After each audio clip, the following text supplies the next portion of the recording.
It's March 17th, 2022, St. Patrick's Day 2022, and we're looking at a Discovery Program Facebook page about the Loughcrew Cairns in Ireland. It says, we're celebrating the spring equinox today with a 3D model of the Equinox stone in the passage tomb at Loughcrew. Actually, I think it might be pronounced Loughcrew. My pronunciation might be a bit off. I think it's actually pronounced Loughcrew, near Old Castle, County Meath, Ireland.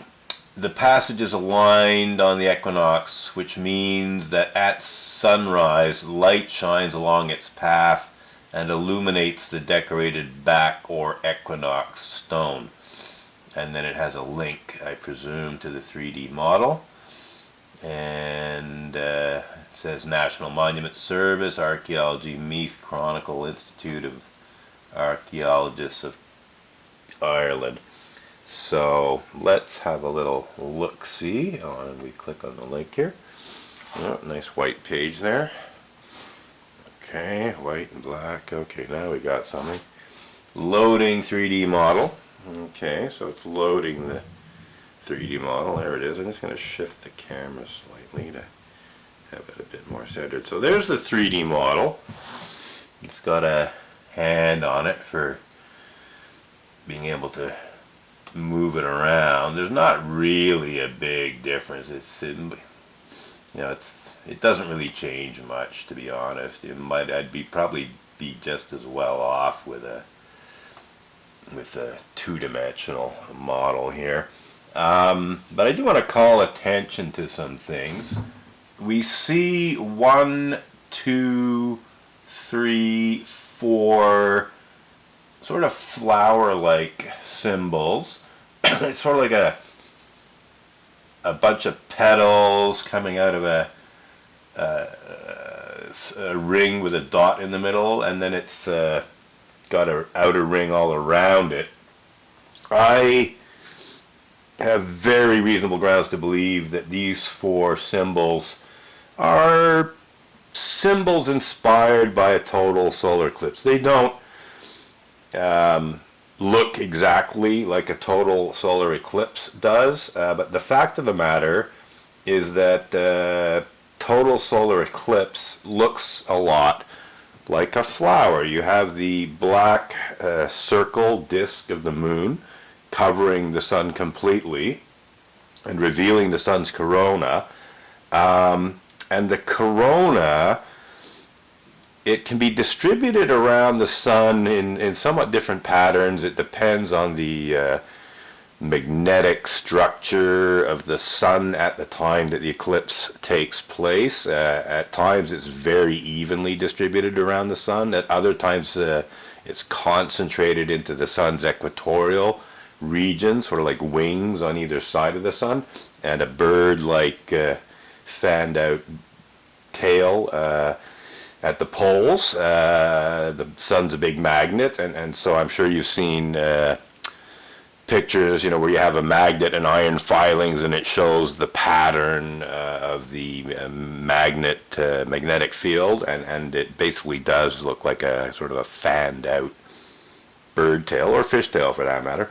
And so sometimes the eclipse will look like that. It will have a condensed wing-like thick streamers on either side, and then above and below you'll have these sort of fan-like patterns, very similar to the tail of a bird. And the overall impression is of a bird, but that's another story we can get to.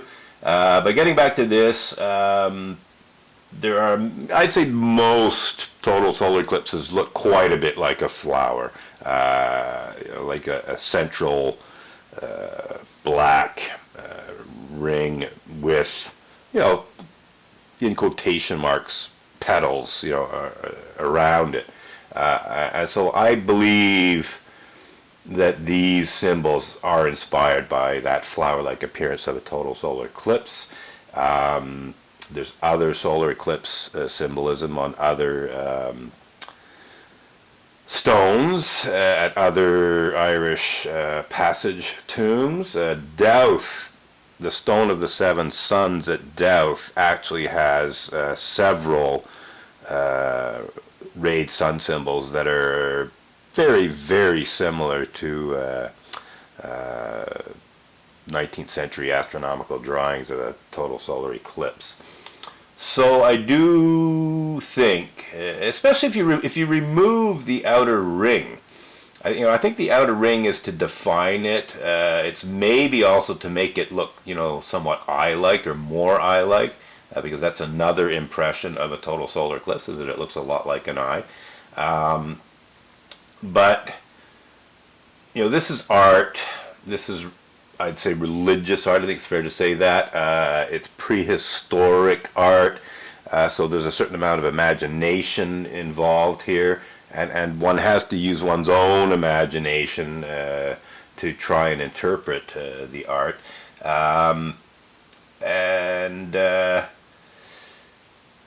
Essentially, as I said, if you remove that outer ring, well, then you do have something that looks quite a bit like a total solar eclipse, sunflower, as it were. Why there's an outer ring enclosing the flower-like pattern is open to some debate, but as I said, I think it's just to perhaps accentuate the similarity of the eclipse to an eye. We see, in terms of the symbol on the right, it has these protrusions at the top. And I believe these protrusions may possibly represent that fan-like bird tail I was talking about. It could also possibly represent prominences coming off the surface of the sun that are seen during total solar eclipses. Sometimes there's even a coronal mass ejection that's seen. So I do believe that is most probably what those, and we're talking about this here, just to be clear, right there to the left of the hand. I think within the context of these symbols being inspired by and representing a total solar eclipse, that is how I would interpret those lines above it.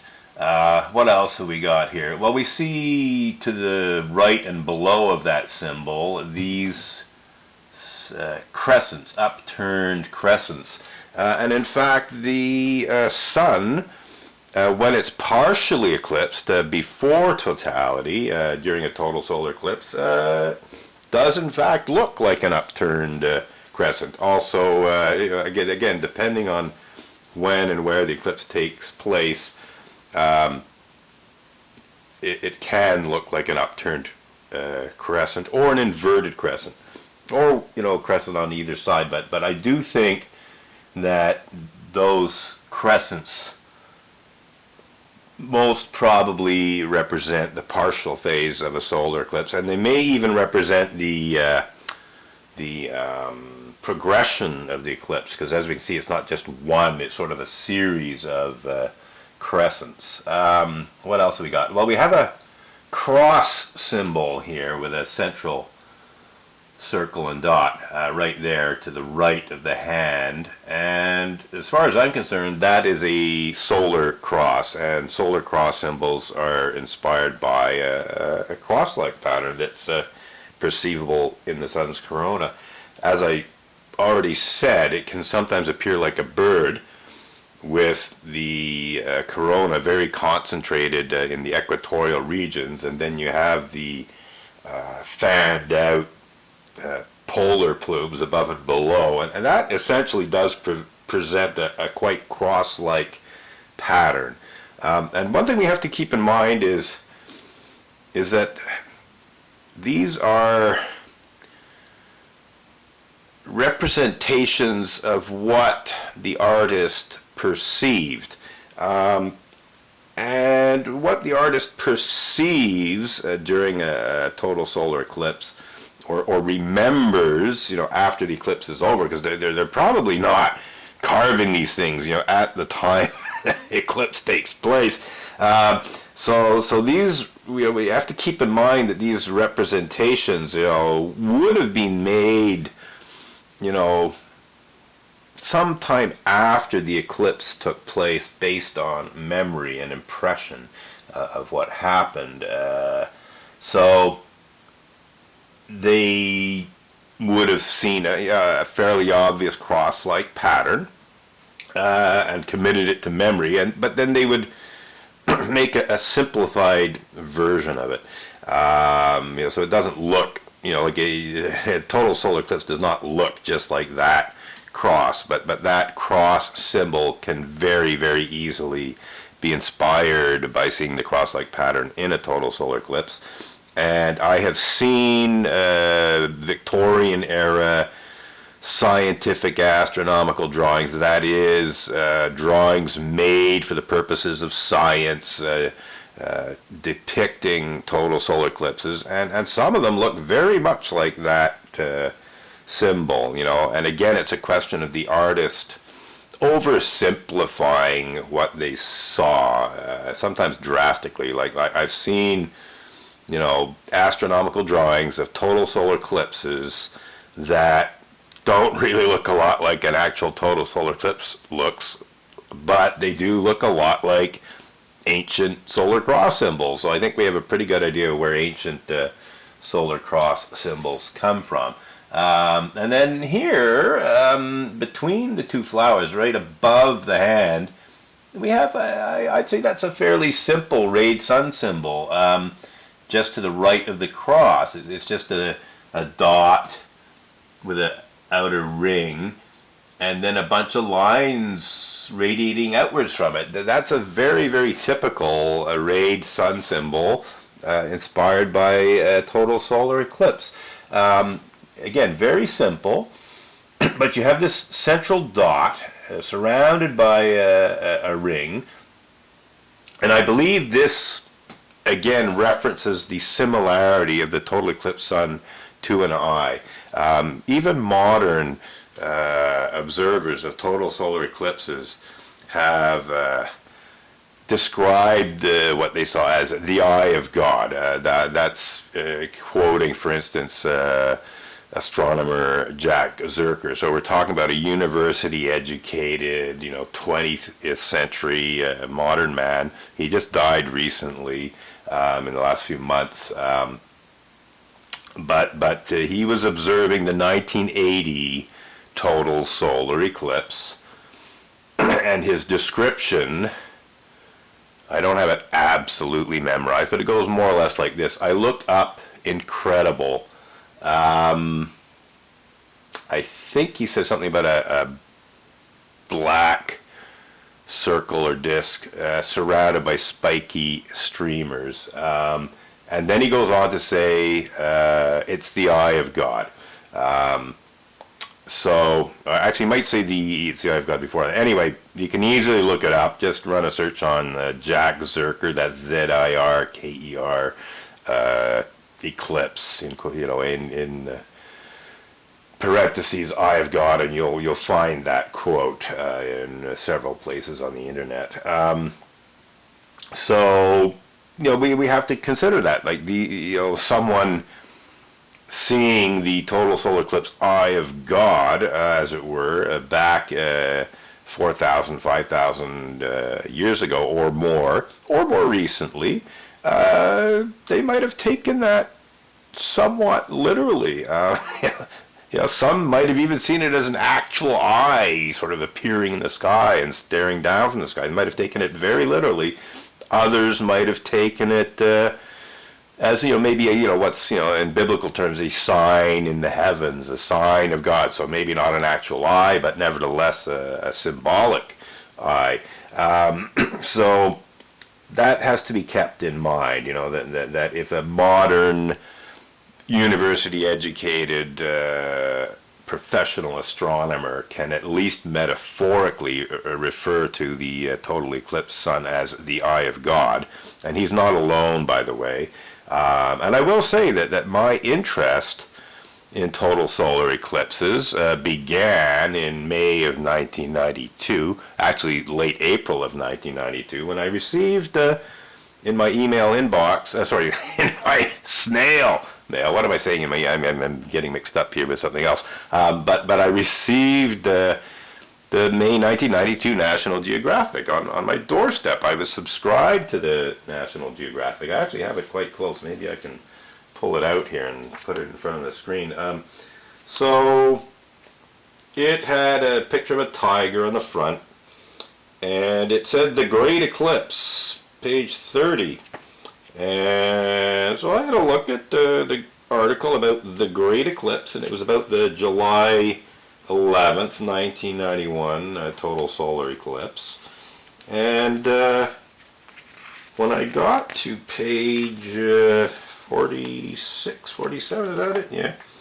Yeah, when I got to page 46, 47, I'll see if I can maybe just stick this in front of the screen here. How much time we got left? Yeah, a few minutes. Okay. So, yeah, we'll see if this works. This is what I saw. No, okay, I really don't know how this is working out, and the color balance could be off. But, you know, I saw this black disc with rays shining out all around it, and I immediately saw the similarity to an eye.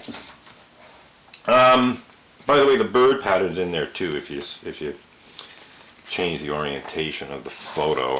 So we'll try doing that. So there's the photo oriented 90 degrees clockwise, and you'll see a bird-like pattern. And when I saw that a few weeks later, I immediately intuited that this was almost certainly the inspiration for the Phoenix myth. And my subsequent research found plenty of evidence supporting that intuitive hunch, as it were, intuitive flash. Anyway, getting back to the Equinox stone, you know, the sun will be shining on it over the coming days. You know, I don't know how many days, you know, over the equinox it lights up. You know, at a certain point it's no longer lit up. It's aligned with the equinox sunrise. But that could, you know, in terms of the sun hitting it, you know, that could be spread over several days or even a few weeks. I really don't know the exact time span. But nevertheless, you know, around this time or soon coming up, this stone, it will be illuminated by the sun, and the relationship should be obvious. They should be obvious. You know, just the fact that these symbols are on a stone that's aligned with the sunrise on the equinox, it should give a clue as to what these symbols represent. You know, I find it incredible that you know, some people think that this is non-representational art, that it's purely abstract, doesn't have any particular meaning. I mean, you know, I see one, two obvious, very simple rayed sun symbols that are typical of the kind of symbols that represent total solar eclipses in other parts of the world. I see 1, 2, 3, 4 flower-like symbols that I have reasons to believe are stylized representations of the flower-like appearance of the total eclipsed sun. And then I see at least one solar cross. And then I see, you know, some crescents, upturned crescents, typical of what one sees in the partial phases of a solar eclipse. So I think we're done. I think I've done what I have to say for today. And this is a bit off the cuff, low tech. And yes, I see we got 40 seconds of recording time left. But I just wanted to get this down. I just became aware of this being available yesterday, and I decided to do a little video. I'd done a previous one about Knauth's stone basin, the solar eclipse symbolism carved into that, and I decided to do a follow-up today with the Loughcrew Equinox stone. So that's it. Happy St. Patrick's Day, and happy spring equinox.